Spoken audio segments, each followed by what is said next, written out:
Good evening, brothers and sisters. I am not going to admit to you how many times it has taken me to get to this take. If you know me, you know I'm not super efficient with words. So I'm going to dive right in. I've already wasted too much time. Let's go to John chapter 1. In the beginning was the Word, and the Word was with God, and the Word was God. He was in the beginning with God. All things were made through him, and without him was not anything made that was made. In him was life, and the life was the light of men. The light shines in the darkness, and the darkness has not overcome it. John is an interesting writer. Very unique, very different. You know, you have the other three, and they're going to pick their origin at the birth of Jesus, or maybe the beginning of his ministry. And those are logical places to begin this story about Jesus. John says, no way, I'm going way, way back to the beginning. And interestingly, we actually don't get the name Jesus until way down in verse 17. So we're left scratching our heads this whole time saying, what are we talking about, John?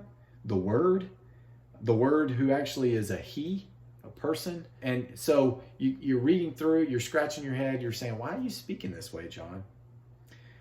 And that's really the question I want to talk about. Why, when John talks fundamentally about who Jesus is, when he starts the story of, this is the good news about Jesus Christ, that primarily when he thinks of Jesus, he thinks of him as the Word and as light.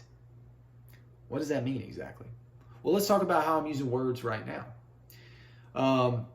How else would I expect you to understand what's in here? You might say what's in my spirit, the intangible part of me that you can't touch. How would I expect you to know that unless I was communicating to you with words right now? It's the way that we seek to be understood. And more so than that, what's more personal is that most effective means, or the most important, I would say, way that I'm going to use words is so that I can relate to you. Any relationship that I've formed has been founded on communication, right? On words. And so what I want you to know is who I am. And so I'm going to introduce myself. I'm going to tell you my name. I'm going to tell you my interests. I'm going to tell you things about me. We're going to talk and we're going to connect on things. But all this happens because we relate through words, right? And so it's interesting that when John thinks about who Jesus is that way that God expresses himself to be understood so that we can relate to him. This is who God is. And he expresses that in a man in verse 14.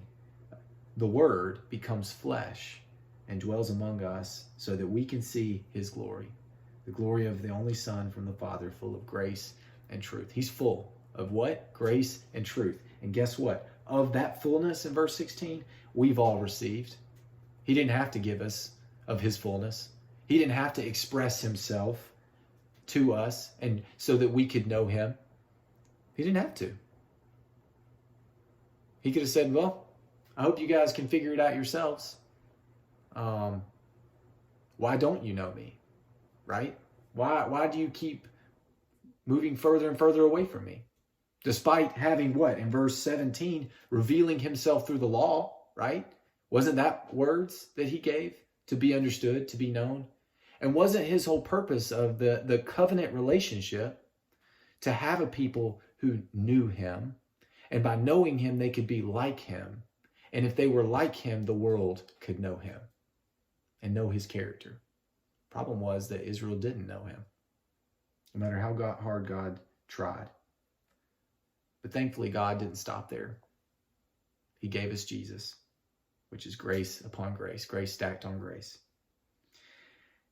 And so we can know him and we can be like him. And so when the world seems like it's getting darker and darker, we look to the light. And when we feel like we're lost and we can't find our bearings and we don't know the way to go, we can look to Jesus. That's my admonition to you, brethren. When things seem like they're about to be torn apart here in the world and the world acts like the world, let's look to Jesus. And let's seek to be like him so that the world can see him in us the way we see God in the Son.